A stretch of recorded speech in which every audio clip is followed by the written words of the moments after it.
नमस्कार, मैं हूं रमेश भट्ट। आप देख रहे हैं देवभूमि डायलॉग। कोरोना काल हमारे जीवन का सबसे मुश्किल काल था। हर व्यक्ति अपनी जान बचाना चाहता था, लेकिन कुछ लोग ऐसे थे जो दूसरे की जान बचाने में दिन रात एक कर रहे थे, बिना अपनी जान की परवाह किए हुए। और उन्होंने एक बड़ी अच्छी बात की, जिसे मैं कोट करना चाहूंगा। जान बचाने के लिए अगर जान लगानी पड़े तो उसमें कभी तकलीफ थी न कभी तकलीफ होनी चाहिए। यह कहा पूनम नौटियाल, जो बागेश्वर ब्लॉक में एएनएम हैं और जिन्होंने कोरोना काल में 100% वैक्सीनेशन कराने में सबसे बड़ी भूमिका निभाई। प्रधानमंत्री नरेंद्र मोदी ने मन की बात कार्यक्रम में जिनका जिक्र किया, वो देवभूमि उत्तराखंड के बागेश्वर से आती हैं। आज देवभूमि डायलॉग के मंच पे जुड़ी है। बहुत बहुत स्वागत है पूनम जी आपका देवभूमि डायलॉग में। नमस्कार सर। नमस्कार। थोड़ा बताइए ना, उस दौर में, वो तो सबसे कठिन दौर था, सबसे मुश्किल दौर था, क्या आपके दिमाग में था, क्या आपके जहन में था? जी, फर्स्ट में तो बहुत डर लगता था कि हम लोग बाहर निकल रहे हैं और पूरे देश में लॉकडाउन है, तो थोड़ा डर था मन में कि हाँ, जैसे लोग बाहर से आ रहे थे तो हम लोगों को जाना पड़ता था उनकी स्क्रीनिंग के लिए। और फिर हम लोग मतलब उनको कोई दिक्कत ना हो, इस बात का ध्यान रखते थे कि अगर उनको कोई दिक्कत हो तो उनको रेफर करें आगे। जी। तो आसानी से लोगों ने टीका लगा लिया या बहुत मशक्कत करनी पड़ी? नहीं सर, आसानी तो नहीं लगाया। कुछ लोगों ने तो हमारा लगा लिया था, सेंटर में आके लगवाते थे। कुछ लोगों ने नहीं लगवाया, जैसे कुछ लोग आ नहीं पाते थे सेंटर पे, और कुछ लोगों को गलत फहमियां थी कि नहीं, अगर हम टीका लगा लेंगे तो पता नहीं हमें क्या क्या बीमारियां हो जाएंगी। कुछ गलत फहमियों के शिकार थे और कुछ लोग मतलब आने में असमर्थ थे। तो जो लोग आने में असमर्थ थे उनके लिए हमने ड्यू लिस्ट बनाई, मैंने और आसानी मिलकर ड्यू लिस्ट बनाई कि हाँ, कौन कौन से लोग अभी यहाँ सेंटर में नहीं आए हैं। तो हम लोगों ने फिर उनके घर घर जाके, जैसे गर्भवती महिलाएं थी, दिव्यांग लोग थे, बुजुर्ग लोग थे, और उन लोगों को घर घर जाकर टीकाकरण किया। और जो लोग गलतफहमी के शिकार थे उनके लिए फिर हम लोगों ने, जैसे ग्राम प्रधान हो गए, उनकी मदद ली, आंगनबाड़ी की मदद ली कि हाँ, इनको समझाना है। और फिर हमने खुद भी समझाया। जैसे मैंने बोला कि हम लोगों को टीका लग चुका है, 2 डोज लग चुकी है हम लोगों को, हम लोग आपके सामने हैं, सुरक्षित हैं, मेरे भी छोटे बच्चे हैं और हम लोग सुरक्षित हैं आपके सामने। तो लोग फिर मान जाते थे। तो आप कितने लोगों को आपने वैक्सीनेट किया वहां पर तकरीबन? सर पूरे डिस्ट्रिक्ट में तो 1,72,000 का है। जी, 1,72,000 लोगों को पूरे डिस्ट्रिक्ट में वैक्सीनेशन हुआ। तो कितना कितना चलना जी पड़ता था जी आपको? सर, कभी 7-8 किलोमीटर, कभी 10 किलोमीटर जाना पड़ता है। जैसे रोड ब्लॉक हो जाती, बरसात का समय था तो रोड ब्लॉक हो जाती थी, तो हम लोग फिर पैदल जाते थे। मैंने सुना कि आपका एक बच्चा है, आपका एक बहुत छोटा सा, उस दौर में और छोटा था। जी जी। तो वो हाँ, मन में, छोटा वो बच्चा था बच्चे मेरा। को लेके डर नहीं रहता था कि घर पे छोटा बच्चा है और आप बाहर जा रहे हैं, और कोरोना को लेकर कई तरह की भ्रांतियां थी? जी हाँ, बहुत डर था कि हाँ, कि मेरे छोटा बच्चा है, कहीं अगर मुझे कुछ हो गया तो फिर बच्चे को ना हो जाए। तो मैं उसकी भी सावधानियां बरतती थी। जैसे मैं घर जाती तो मैं एकदम उसके पानी जाती, 1 घंटे बाद जाती थी। और फिर हाँ, डर तो था। एक बार उसकी तबीयत भी खराब हुई थी बीच में, तो उसमें मुझे हाँ, मतलब ये लगा कि हाँ, अब मैं क्या करूँ, बच्चे भी जो देखूं, फिर ड्यूटी जो करूँ। फिर मैंने बोला नहीं, मुझे नहीं, बच्चा भी देखना है। तो परिवार में लोगों ने पूरा साथ दिया? परिवार के लोगों ने कहा कि बहुत अच्छा काम कर रहे हो, लोगों की जान बचाने का काम कर रहे हो?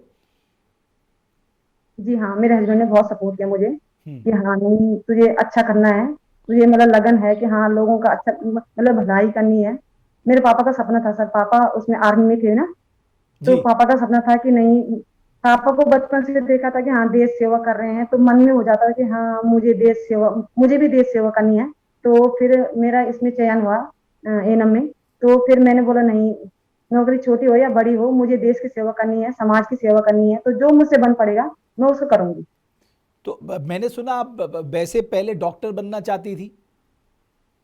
जी हाँ, मेरा मतलब हाँ, पापा का सपना था कि हाँ, ये डॉक्टर बने और समाज की सेवा करें। तो अच्छा। डॉक्टर तो नहीं बन पाई क्योंकि मिडिल क्लास फैमिली से थी, तो कहाँ हो पाता है, हम 3 बहनें एक भाई हैं। तो अब तो लोग बहुत सम्मान तो देते नहीं हो होंगे जिन पाई। जिन का आपने टीकाकरण किया। क्या कहते हैं आपसे वो?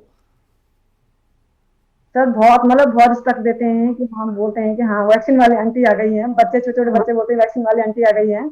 और गांव में भी लोग बहुत सम्मान करते हैं, हाँ सम्मान करते हैं कि आपने बहुत अच्छा काम किया है, हम लोग मतलब सुरक्षित हैं तो आपकी वजह से ही है।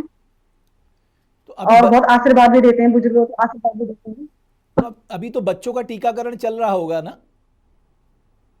हाँ बच्चों का सेकंड डोज हो चुका है सर। अच्छा, सेकंड डोज भी हो चुका है। जी जी। तो जब प्रधानमंत्री ने मन की बात में आपका कार्यक्रम किया उसके बाद तो आपको सब लोग जानने लगे होंगे। उस दिन तो काफी, उस दिन क्या हुआ था जिस दिन आपका नाम आया? जी सर, हाँ जब नाम आया तो मुझे खुद ही यकीन नहीं हुआ कि हाँ मतलब देश के प्रधानमंत्री जी मुझसे बात करना चाहते हैं।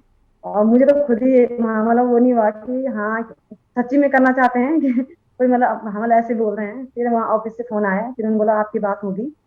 तो फिर जब मेरी बात हुई तो फिर उसके बाद मुझे पहले ये था कि हाँ मैं कैसे बात करूंगी, क्या बात करूंगी। फिर जब माननीय प्रधान जी ने बात करनी स्टार्ट की, उन्होंने इतने सरल सरल भाषा में बात करनी स्टार्ट की और मुझे लगा ही नहीं कि मैं देश के प्रधानमंत्री जी से बात कर रही हूँ। इतने सरल स्वभाव से उन्होंने बात की, मुझे बहुत अच्छा लगा और मैं अपने आप को बहुत धन्य समझती हूँ कि मुझे ऐसे महापुरुष जी से मतलब बात करने का मौका मिला। और आज पूनम नौटियाल को सब लोग जानते हैं। जी जी। चलिए, बहुत ही अच्छा है। ये एक बहुत अच्छी सोच है कि लोगों की सेवा का भाव और लोगों की मदद करने का भाव, और मुझे लगता है आपसे ये भाव बाकी लोगों तक भी जाएगा। और राज्य सरकार ने भी आपको अवार्ड दिया था। अभी सर हाँ नाम नहीं अभी तो नहीं दिया है अभी। हाँ राज्य सरकार ने दिया है सर, हाँ जी मुझे राज्य सरकार ने दिया है। तो उत्तराखंड नंबर 1 दिया है, हाँ उत्तराखंड नंबर 1। अच्छा अच्छा अच्छा। तो इसके अलावा भी आगे क्या सोचा है? मतलब लोगों की इस तरह से सेवा जारी रहेगी? जी हमेशा लाइफ में जब तक दम है, जब तक जहान है और जान है शरीर में तो तब तक करती रहूंगी। चलिए, बड़ा अच्छा लगा। और आपके डिस्ट्रिक्ट में 1,72,000 लोगों का टीकाकरण हुआ। जी अच्छा, आपने एक बड़ी अच्छी बात बोली कि जान बचाने के लिए जान लगानी पड़े तो तकलीफ होनी नहीं चाहिए थी। ये अच्छी लाइन कहाँ से लाई जी जी। आप? सर अपने आप ही निकल गई मुंह से। चलिए, बहुत बढ़िया। अ, पूनम नौटियाल जी जी, थैंक बहुत बहुत धन्यवाद। मेरी बहुत शुभकामनाएं हैं। आपने जो कार्य कर दिखाया है वो बाकी लोगों के लिए एक प्रेरणा की तरह है। आगे भी आप ऐसे ही यू। सामान्य जनमानस की सेवा में इसी तरह से अ, आगे बढ़ेंगी। बहुत बहुत धन्यवाद देवभूमि डायलॉग से बात करने के लिए।